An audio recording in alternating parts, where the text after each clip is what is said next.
Here, cable news anchors tout this or that story as breaking news or important, but this one actually is. It's shocking. It turns out, according to new reports, the FBI may have had a spy in or interacting with the Trump campaign during the 2016 election, a government spy in the campaign. That sounds like a pretty important piece of information, that the Obama administration may have been spying on a rival campaign, you think? But for some reason, we're only just learning about it now. Why is that? Apparently because the FBI and the DOJ deliberately hid that information from Congress. Of course, Congress has authority over the FBI. It's not the other way around, as much as the FBI would like to believe that. So this deception would be gross misconduct, at minimum. But of course, gross misconduct would be nothing new in the FBI of Jim Comey. DanBongino was a former Secret Service agent and NYPD officer, and he joins us tonight. Dan, this is one of those stories that's so shocking, if true, that A, you don't want to believe it's true, that our government would, the Obama administration would have done something like that. But B, you have to press carefully on the details. What do we know about this? Yeah, you're right, Tucker. For the sake of the constitutional republic, you pray this story isn't true. There's no partisan advantage.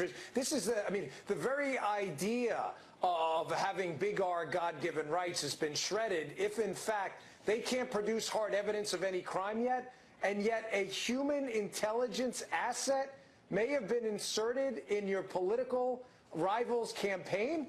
I mean, how this isn't front page news on every newspaper across the globe is stunning. But Tucker, that's not it, though. Keep in mind, just a couple weeks ago, Devin Nunes on this network in an interview with Maria Bartiromo had another bombshell, that there was no official foreign intelligence through official channels passed into the United States. That was a huge bombshell, because notice what he didn't say.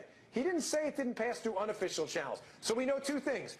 Potentially that information was laundered through the State Department and potentially the U.S. Senate, and we know there was potentially a human asset in the Trump campaign. Unbelievable. Is there any precedence for this? Has this ever happened before? Has it ever been alleged before in a presidential campaign? Not in the United States. I'm sure it's happened in some spy novels and in some third world countries where this may be common. But Tucker, this is a story so unbelievable on its face that I've said to people, it's like the sickest spy novel I've ever read, except it actually happened. If you were to give this to a book agent and tell them it was a story about the United States government, they very well might laugh at you and say, this is so absurd, this could never happen. But Tucker, I have my suspicions about who this asset is, as do many others, by the way. This is going to be explosive, though, when this name comes out, because the list of suspects is very short. And there are some very suspicious people who are connected to people within our intelligence community now. But this is the key point, Tucker. Also connected to political operators working for Democrats, while connected to foreign intelligence assets as well. This is really serious stuff. This isn't a joke. And like you said before, I really wish none of this was true, but it appears sadly that it is. Well, I mean, it would be a crime to begin with. Do you think it's true? Is there evidence that the FBI was receiving information from within the Trump campaign during the campaign?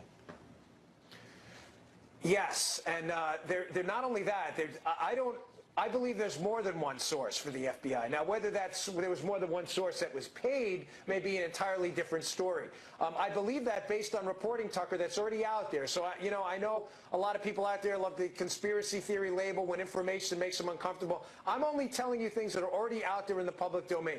There are a number of names out there already of people who, by the way, are connected to the Obama team. One person who's being represented by Obama's former White House lawyer, Tucker, was present at a meeting Bob Mueller's investigating. A meeting right now with Russians that they're claiming has to do with Trump, but the meeting was with people who are actually connected to the Clintons. One of the guys at the meeting is literally being represented by Obama's former White House lawyer, who, by the way, worked with Andy Weissman, who's working with Bob Mueller on the special counsel when they were on the Enron prosecution. This is a big, contaminated witch's brew of people who are all connected to each other. And in some ways not surprising, because they always accuse you of what they're doing, a la Eric Schneiderman. I mean, it's a very... Thank you, Dan. It was great to see you tonight. I appreciate that.